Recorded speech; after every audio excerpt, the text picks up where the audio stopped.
जब तक यहाँ दुनिया में बाटे दादा हाँ। तब तक तोहार पूछोइया ढेर जने हुई है, हाँ। लेकिन जौने दिन ई जान हाँ। ई शरीर हाँ। शरीर से जब जान निकल जाए हाँ। तब क्यों न पूछे। हाँ। ये हो बस जल्दी से इनका उठावा हाँ लाइन महकाई लगे हैं। भैया हो। कवि जी लिखा था इनका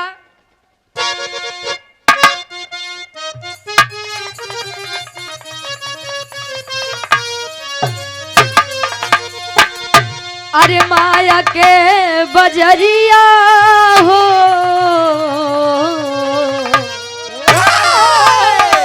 अरे माया के बजरिया हो गुजरिया जईबू छोड़ के माया के बजरिया हो गुजरिया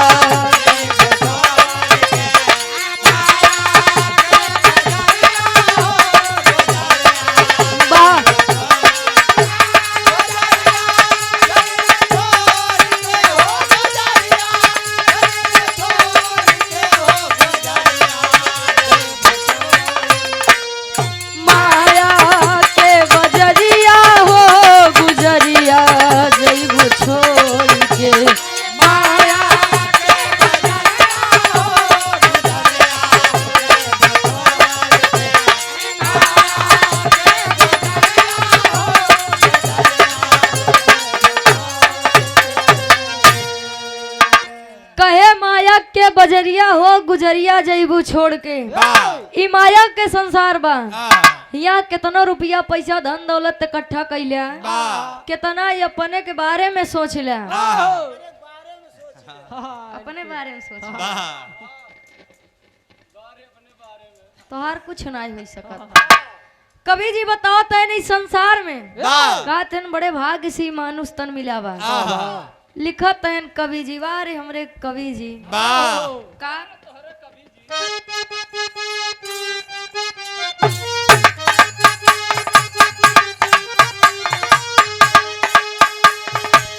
लख 84 भटक भटक के मानो मिला बतनवा हो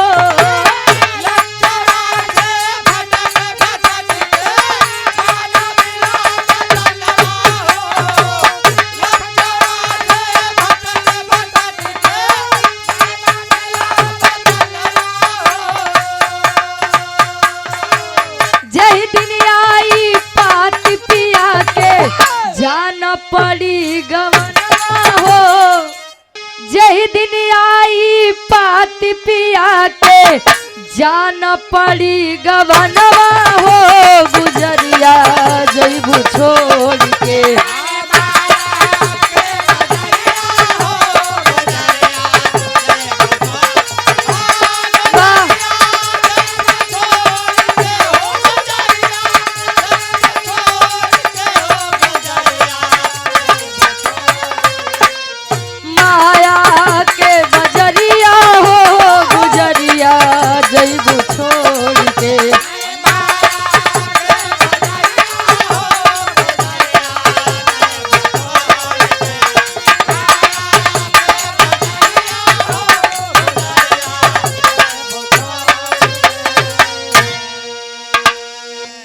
कहे लख 84 भटक के मानो मिला बतनवा हो कहते 84 लाख योनियों में भटकने के बाद दादा एक मानव तन मिला थे और जब मानव तन मिला बा हाँ तो तनी नेक काम कैले अच्छा काम तनी अच्छा कर्म कैले कि जाए के बाद 4 मनई एक दुआरे कहा रे यार गजब हुई बड़ा बढ़िया मनई रहे चौराहा चाहन पियावत रहे अनाई तू रोज जाए के दूसरे के मेड़ कटवे तो के बखाने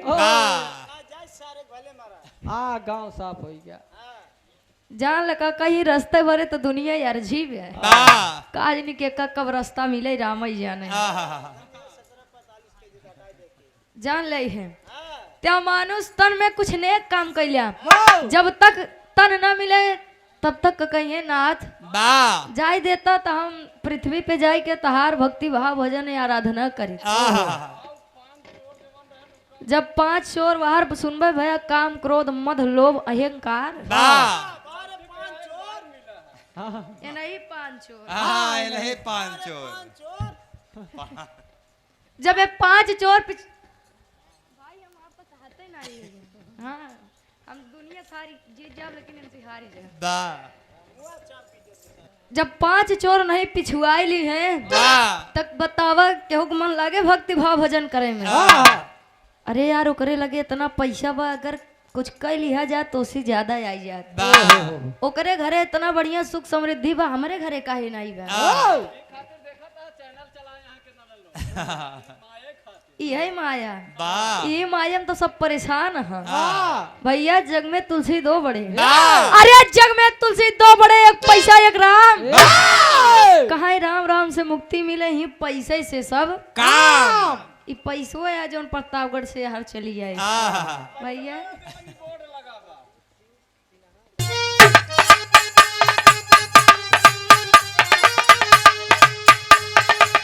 माया मोह में फंस के गोरिया खोई दी हुई मनवा हो।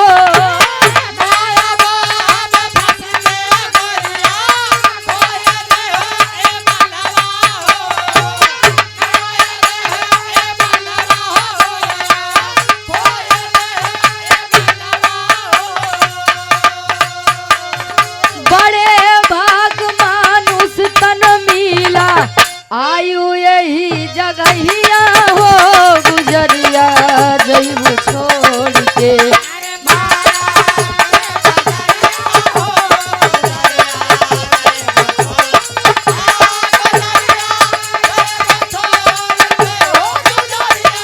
क्या बात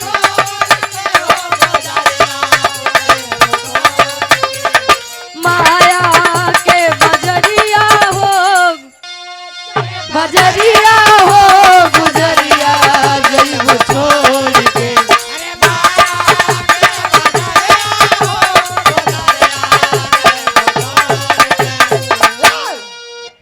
कहे बड़े भाग मानुष तन मिला वाह आऊ यही जानवा हो वाह गुजरिया जैबू छोड़ के। वाह मनुष्य तन मिले के बाद वाह मने माया मोह में परेशान हो जाते। माई है नो बाबू है नो काका है नो चाचा है नो चाची है। वाह लेकिन ये आज के जमाने में सबसे तगड़ी मोह का बा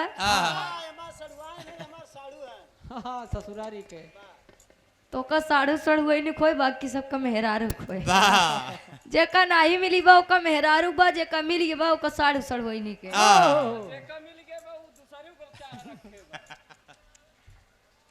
तुम्हें कैसे पता भैया या संसार में आवे के बाद मनई का से का कह जात है।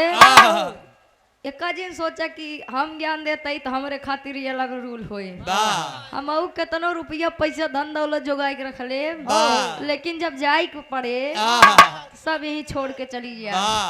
आए मुट्ठी बांधे आए मुट्ठी खोल के चली जाए बस का बस कामे वही आए जैसा काम कह के जाब वही।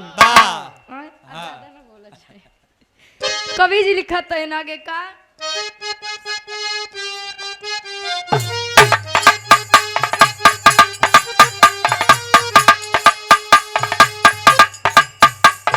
राम नाम तू जप ले बंदे सफल बनी जिंदगिया हो।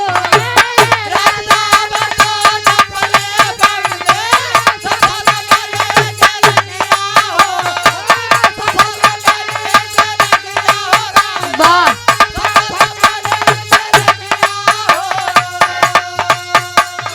गुरु में नेह लगा ले बंदे सत का मिली चुनरिया हो गुजरिया जैबू छोड़।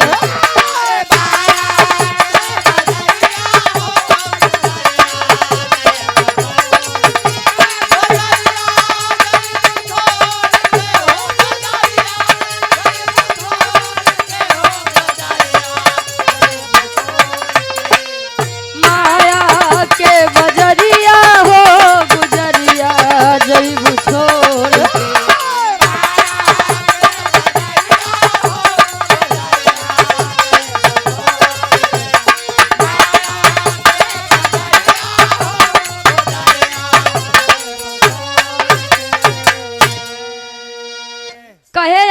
सो जाएगा, वाह आया है सो जाएगा राजा रंग फकीर। वाह अरे कोई विमान पे चढ़ चला, कोई बंधा जात जंजीर। वाह केहू हंस के जाए, केहू रोई के जाए, लेकिन जाए या संसार में सही गुरु को मिलब जरूरी बा।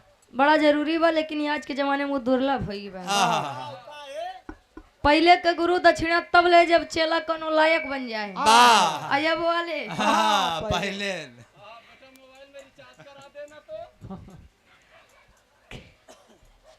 कहाँ है? अबे तार 2 महीने का फीस नहीं जमा बा। पहले फीस जमा करा, ओकर बाद आया, अगर नहीं आया ते अपने बाबू के लिए किया जाए। वाह ना स्कूल जी ना गुरु आज के जमाने में ऐसा हुई यहाँ पीछो सभा चलती है।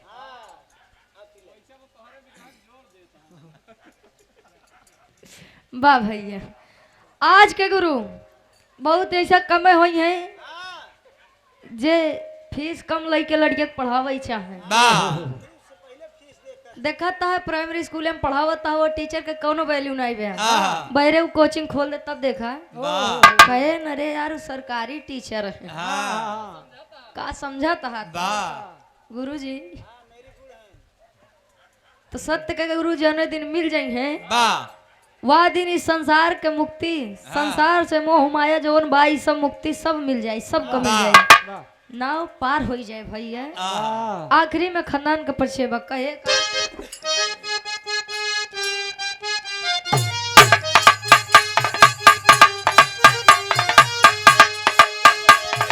गुरु बिहारी गुरु गणेश जी स्वर्ग की राह सिधारे हो।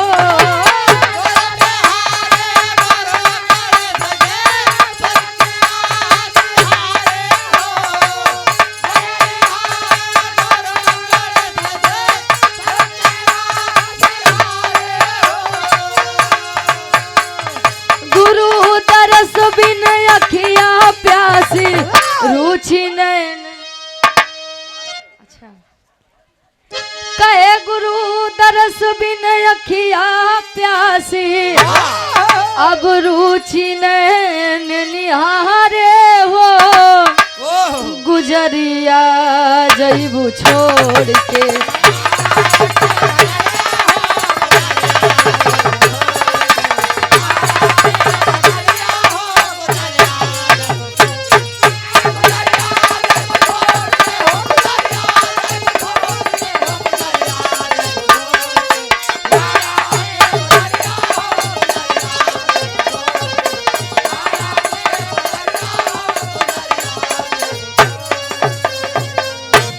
अरे माया के नगरिया हो गुजरिया जईबू छोड़ के माया के बजरिया हो।